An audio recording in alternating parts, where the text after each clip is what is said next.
Utangin mo ko sa... Oh, yun nga ang mahirap po eh. Mahirap sa inyo eh. Ay, hindi pwede ako. Oh. Utangin mo ko. Naku, wala Aba, kang utang. teka lang. Pwede talaga yan. Ako. Ay, Oh. makarating.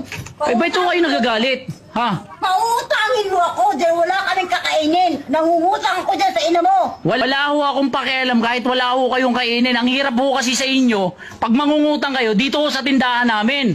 Pero pagka bibili kayo sa ibang tindahan, Maklase ka rin, no? Ibang klase. Kayo pa yung nagagalit. Dapat na ano kayo sa amin. Di kami ang bilgi sa inyo ng benta. hindi, wala ho akong pakialam sa inyo. Ay, Sinasamantala nyo yung kabaitan ng nanay ko eh. Ay, hindi. Utang mo ko ng pagkain namin ngayon. Kahit na lang. Wala ho akong pakialam kahit wala ho kayong kainin. Ay, bakit wala kang pakialam? Gusto mo, di ko bayaran yung utak ko dyan. Oh, yan, diyan kayo magaling. Ha? Pagkatapos yung umutang, Ay, ako utangin. Kaya andyan ako magbabayad ng utang. Kasi doon namin kasi natatapusan. Isang buwan pa lang. Kaya kung ayaw mo putangin. Hoy, bakit hindi kayo nagbabayad? Oh, masyado lang mabait yung nanay ko, kaya ganyan kayo. Oh, bibili kayo sa ibang sa ibang tindahan. O, tas dito kayo uutang. Ang kapal na mukha nyo. Ikaw, talaga ha.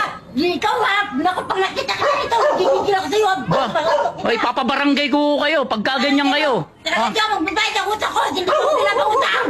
Grabing kapal na mukha nyo.